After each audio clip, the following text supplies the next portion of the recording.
байцгаана уу? TED Talks булангийн маань энэ удаагийн дугаар эхлэхэд бэлэн болоод байна. Энэ удаад би та бүхэнтэй Германы Оттерберг хотод байрлах Шаолиний их сүмийн багш сүүлийн 30 гаруй жил хүний сэтгэл болоод бие махбод хоорондын уялдаа холбоог судалж байгаа Кунфугийн их мастер Ши Хэнгийн 5 Hindrances to Self-Mastery буюу өөрийгөө удирдахад саадуулдаг 5 зүйл нэртэй богино илтгэлийг хүрэхэд бэлэн болоод байна.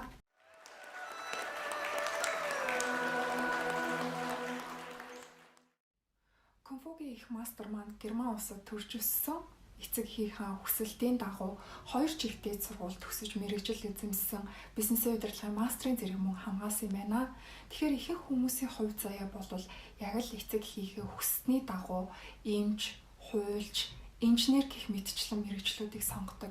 Тэгээд Ши Хэнгийн хувьд ч гэсэн эцэг эхийнхээ үгнээс зөрөхгүй хэрэгтэй гэсэн болгоныг нь эзэмшиж маш олон диплом, сертификатуудыг бол эзэмшиж чадсан гэж илтгэлийнхаа эхэнд өгүүлдэг. Тэрээр маш олон салбарыг судалсан.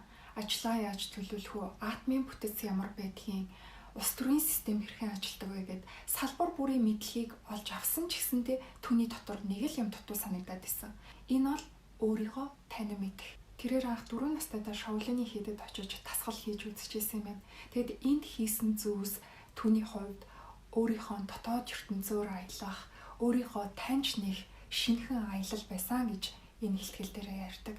Тэгэхээр энэ илтгэлийн гол зорилго бол энэ богинохон хугацаанд энэ амьдралаас хамгийн чухал зүйл нь юу юм бэ гэдгийг хүмүүст хүрэхийг зарсан. Тэгэхээр энэ зурган дээр юу харагдаж байна вэ гэхээр өөрөө өөртөө хийсэн тэмцэл мөн амьдралаас баяр таашаал авж байгаа тэр мөчүүд юу ч хийгээгүй ч гэсэн тэр жаргалыг мэдэрч байгаа хормууд мөн гайхалтай утга учирыг бүтээж чадж байгаа энэ амьдралынхаа агшин хормуудаас та бүгдтэй хуваалцахыг хүслээ гэж илтгэл дээр хэлдэг байгаа.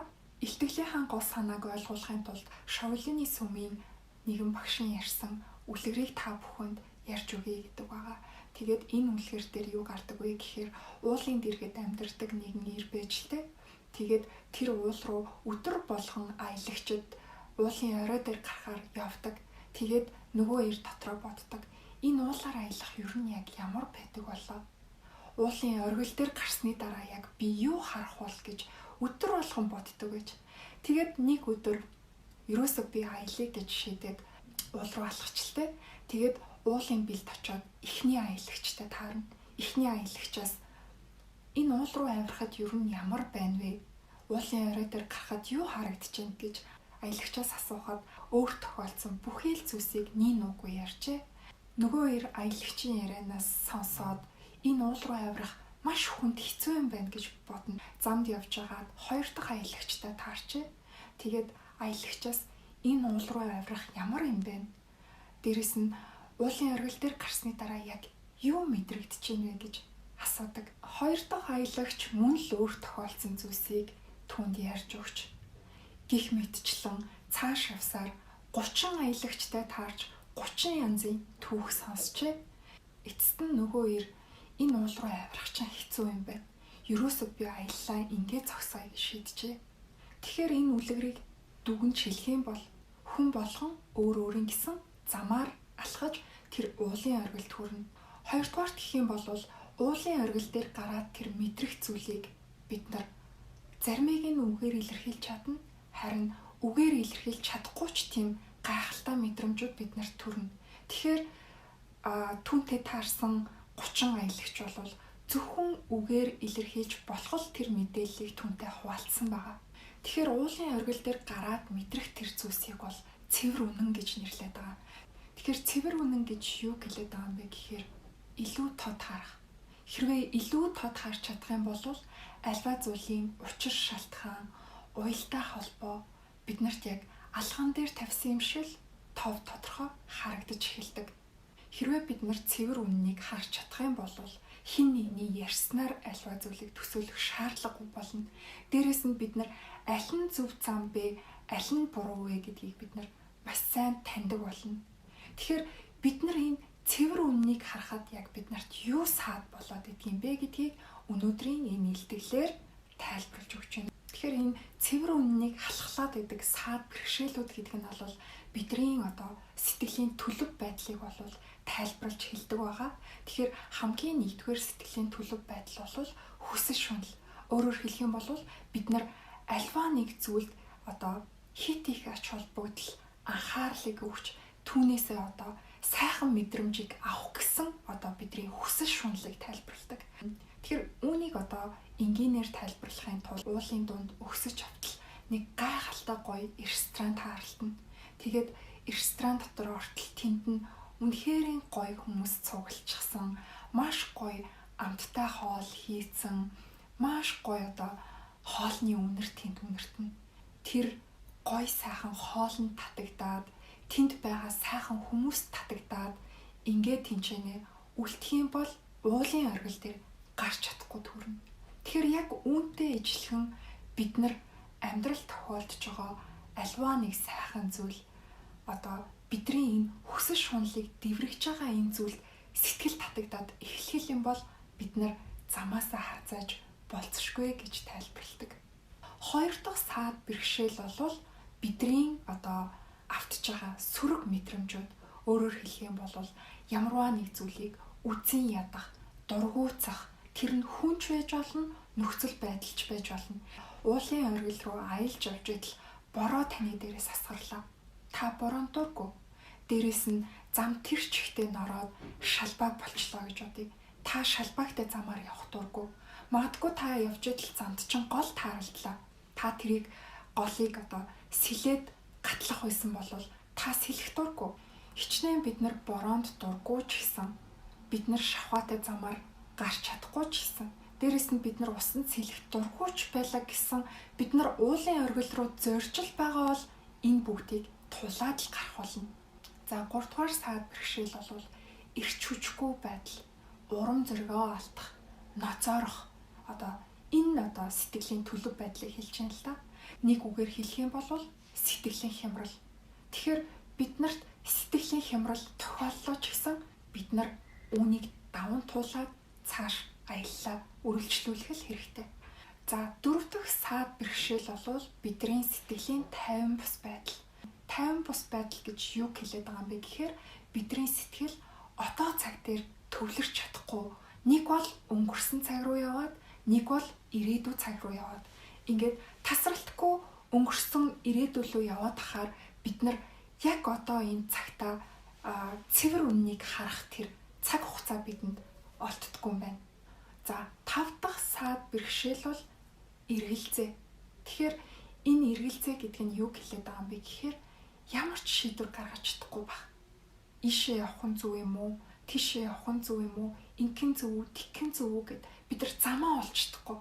Тэгэхээр сэтгэлийн яг энэ төлөв байдалд гаргасан ямарваа нэгэн шийдвэр үйлдэлүүд маань хизээч зоригтойгоо уялдаж чаддгүй юм байна л да. Нэгсэндээ доороо л эргэлдээд идэг. За тэгэхээр эдгээр 5 саад бэрхшээлийг хэрхэн даван туулах вэ гэдэгтэр бид нарт 4 алхамд зөвлөгөө өгсөн байна. За нэгдүгээрт нь эдгээр 5 саад бэрхшээлийн яг аль нь биднэрт яг учраад байна. Өөрөөр хэлэх юм бол бидний сэтгэлийн төлөв байдал яг ямар төлөв байдал байна вэ гэдгийг таньж мэдэх. Хоёрдугаарт нь тухайн сэтгэлийн төлөв байдлыг хүлээн зөвшөөрөх. Тухайн нөхцөл байдлыг хүлээн зөвшөөрөх. Тухайн хүнийг хүлээн зөвшөөрөх. Тохиолдож байгаа бүхэл зүйлийг хүлээн авч хүлээн зөвшөөрөх. Гуравдугаарт нь гэх юм бол тухайн төлөв байдал үүсэн бий болсон учир шалтгааныг эргэцүүлж бодох. Юунаас болоод би өнөөдөр ийм шийдвэргүй байдал байгаад байгаа юм бэ? Юунаас болоод би ийм ирч хүчгүй байгаад байгаа юм бэ? Яагаад би өнгөрсөн ирээдүйн цаг руу ингээд өсчээд байгаа юм бэ гэдэг учир шалтгаанаа бодож олох. Тэгэхээр энэ саад бэрхшээлийг даван туулах арга маань бол ерөөсөө л дотоод руугаа өнгөх, дотоодоо танин мэдэх, өөрт тулгараад байгаа сэтгэлийн төлөв байдлаа ажиглаж мэдэх учир шалтгааныг бодож эргэцүүлэх байнамаа. Альва саад бэрхшээл тохиолдоход бид нар аль нь вэ гэдгийг бид нар мэдэхгүй байж болно. Бид нар учир шалтгааныг мэдэхгүй байж болно. Түүнийг яаж даван туулах арга учраач болохгүй байж болно. Гэхдээ энэнд юусоо битээ санаа зов. Яагаад гэвэл энэ бол тас салахгүй оролдлогын үр дүн юм. Өөрөөр хэлбэл бид нар хэдий сайн өөрийгөө таньж мэднэ, эдгээр зүйлсийг одоо учир шалтгааныг нь олж чадна, төдий чинээ бид нар цаашдаа цэвэр үннийг олж харах тэр чадвар маань сайжирсаар л байх болно. Хүн болгоны амьдрал давтагдшгүй өөр. Хүн болгоны явах зам өөр. Бид нар хэн нэгний өнгөрсөн амьдралыг өөрийнхөө нааж бол хизээж болохгүй. Миний зам өөр, таны зам өөр. If any of you chooses to climb that path to clarity, I will be very happy to meet you at the peak. Та хэрвээ уулын оргил дээр гарахаар шийдсэн бол уулын оргил дээр би тантай уулзахтай баяртай байх болно гэж хэлж энэ ихтгэл дуустдаг байгаа. Энэ ихтгэлийг сонгоо авсан шалтгаан маань гэх юм бол өөр одоо 20 сая, 30 сая маш олон үзэлттэй ихтгэлүүд байсан ч гэсэндээ энэ ихтгэлийн цаана ямар нэг тийм гоё сүнслэг, маш гоё тийм зүйл байгааг би өөрөө мэдэрсэн учраас та бүгдтэйгээ хуваалцъя гэж бодсон юм.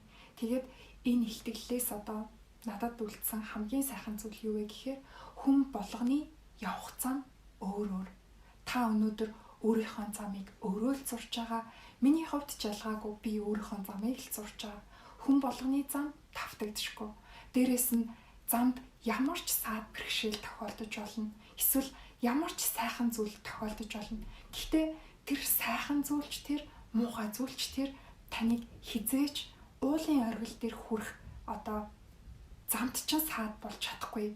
Бороо орсон ч, салхи шуурсан ч замаасаа бити хазаа гэдэг бол үнэхээр гоё санагдсан. Илтгэлийнхаа төгсгөлд уулын оргил дээр уулзцгаая гэж хэлж байгаа нь бас маш сайхан санагдсан. Тэгээд та бүгдийг уулын оргил руу өксөх замд чинь томоос том амжилт хүсээд энэ удаагийнхаа дугаарыг өндөрлөё.